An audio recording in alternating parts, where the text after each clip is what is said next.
Welcome back to DreamLeague Season 5. That was Game 1 of Empire versus Na'Vi.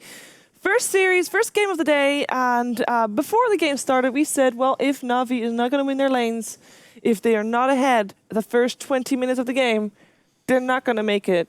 Matt, you thought that they were going to get ahead those 20 minutes? I thought Puck was going to do really well. I think we were both not really as right as we could have been, but what went wrong for Na'Vi? Let's start at the beginning.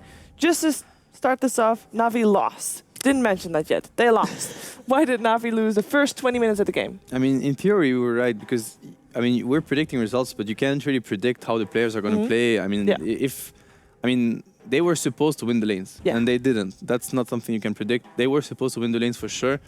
But why didn't they? What went wrong there? First of all, the laning was really weird to me. Like, I don't understand their laning at all. And I actually wish they're going to win the second game so I can actually ask them because it doesn't make so much sense. Viper is really... They last picked the Viper. Yeah. And it's a great matchup. The Viper versus Puck matchup, it's a classic. You pick Puck in a pub game, someone's going to counter pick you and pick Viper. And you're going to be like, oh, come on, dude. I just wanted to play Puck and be chill. And then you play versus a Viper.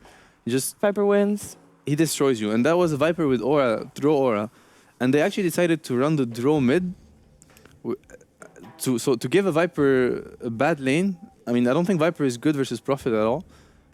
He got lucky in a sense because the Prophet had to rotate to help top lane, etc. So he ended up having a good lane. He just kept on farming 1 versus 0. But they made the game harder, I think, with the way they laned. They were probably afraid. Maybe they felt like they could not secure the farm on the draw on the bottom lane.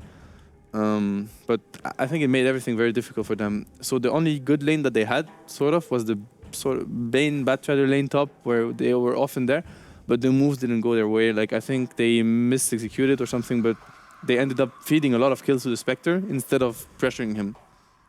Welcome to every Viper game ever, you know? Does really well. Very strong presence in that early game. But you are on a time limit since the game starts. You don't meet that 30-minute mark, it's going to get worse and worse, and especially against a Spectre, my God. But, I mean, Empire really took their time finishing the game. I felt like they made pardon me, but they made a few mistakes which extended the game way past where it needed to be. So what do you feel about that? I mean, what was a bit weird with that game is that every team had different timings. So the first timing was definitely the Na'Vi one. It was the Wisp mech timing that they sort of, like, they try to extend their advantage, but actually when Na'Vi were ahead, they lost whatever move they tried, although they should have won them. Those Wisp mech timing, they ended up like having the draw killed a few times due to smoke gangs, and then they tried push, that didn't really work, although they were supposed to win those fights. So it was confusing, I guess, for the players, because you know you're supposed to win those fights and then you lose them. So Empire got ahead, although they should have been pressured. And since they were ahead, they were like, well, we can just try to extend our advantage. But it was the moment where Na'Vi got 3 BKBs. And Empire have a lineup that doesn't do anything against BKBs. Like, you can be 20 kills ahead. Earth Spirit is useless. Disruptor is useless. Spectre Radiance is useless versus BKB. And what was the other here? Puck. I mean, Puck doesn't do anything. Until they get the eggs. And Prophet Mjolnir, that's the same. Like, Mjolnir doesn't do anything. So they just got into fights against 10-second BKBs, and they got destroyed. And I wouldn't say that, I mean, that they allowed Na'Vi to come back into the game, because Na'Vi won 2 fights, like 2 really big fights, and then they almost got the Roche. They forced Empire to buy back in order to try, like, save the day, which they did. But it made the game harder. And had they just kept on farming or went for smarter fights, just forced Na'Vi to use BKBs, chill, kite, and then go in again, I think the game would have been super easy for Empire. So they allowed Na'Vi to come back, and at some point it looked quite close. But I mean, at the end of the day, it's a draw Viper lineup versus a Spectre, and you really don't want that to happen. Like, it's a nightmare for both those heroes. They can't do anything against the Spectre Manta. I believe that that very Roche fight is our highlight clip. So let's take a look at the replay and see what went wrong and what could have gone better. We are 46 minutes into the game, so this is not the one where they buy back, I believe. They do get Ramses. Pause, please. So, like, the positioning right now is... No heart. It's just a booster. That's important here. The problem, like, I don't think... Like, the positioning from Empire is a bit weird. If you look at the minimap, the Earth Spirit is right here, whereas the Puck is right here. So Empire is split. Na'Vi have this global lineup where they actually relocated to try to kill the hero's top, the Spectre, but it's a risky play. They're ready to come back. Yeah, they're trying to kill the Spectre, and they're ready to come back on the rush area. I'm looking at the minimap mainly here, and the problem, the risk with Spectre when you go on him is that he can just buy back and ult you. Thank so you. we'll see what happens, but it was a good play from Navi. They're just trying to get a pick off into Roche, but it's not going to work for them.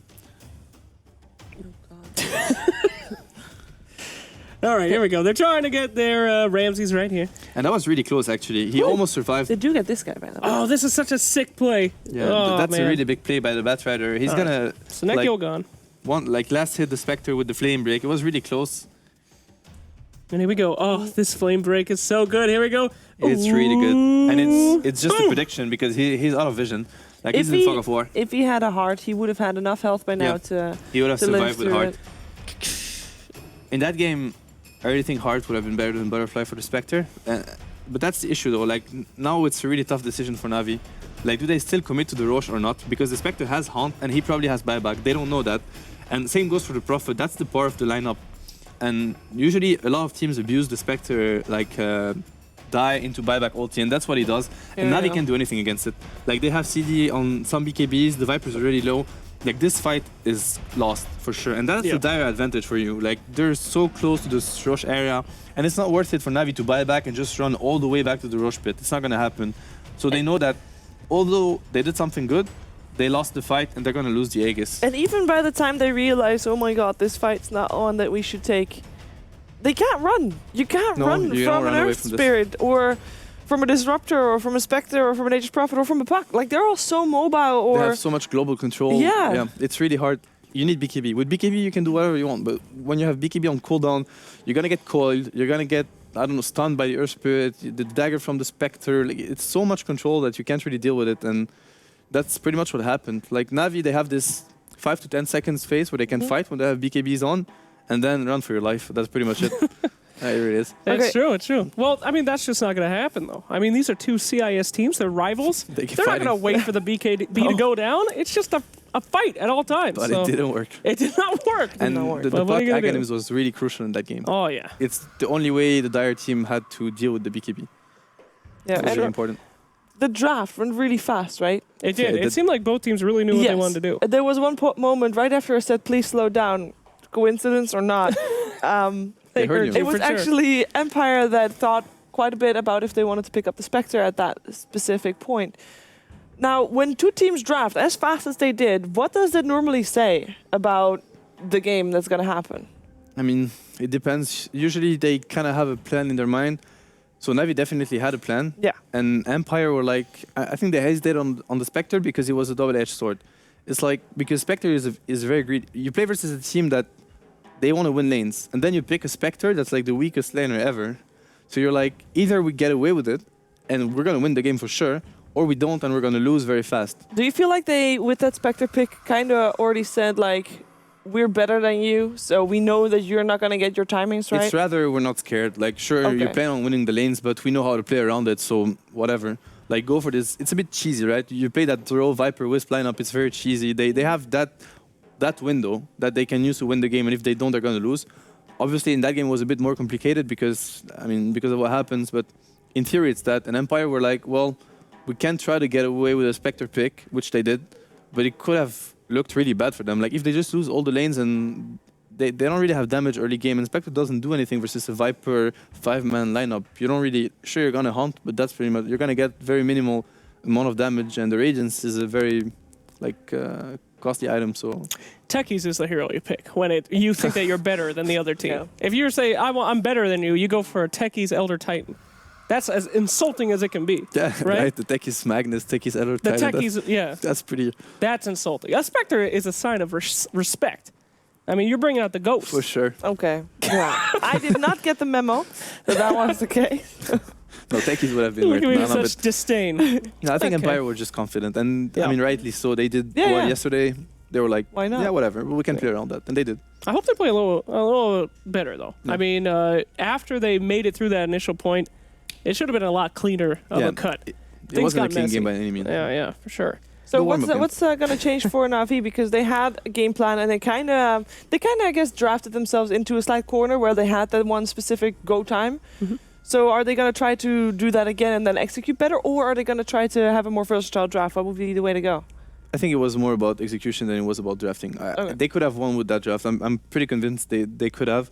It's just that they were really supposed to lose the lane to win the lanes, and they actually lost them. Like the Spectre got like some triple kill, 10 minutes in. That shouldn't happen. That should not happen. You shouldn't be able to kill those heroes. And the Batrider is their only playmaker. Like you're playing with the Bane made plays, but you can't really run. I mean, he kind of did, but in theory, you can't really run into Disrupt or Earth Spirit with a Bane. Like you're gonna get silenced. You're gonna get stunned. It's not gonna happen. Whereas the Blink Lasso is very reliable, so you definitely need that Blink. Like he's the only reliable playmaker that they had, and he was having the toughest game. So it was a bit unfortunate for Na'Vi. Like had the Draw had a worse game, it would have been easier for Na'Vi. The Batrider was actually the hero that they needed to help.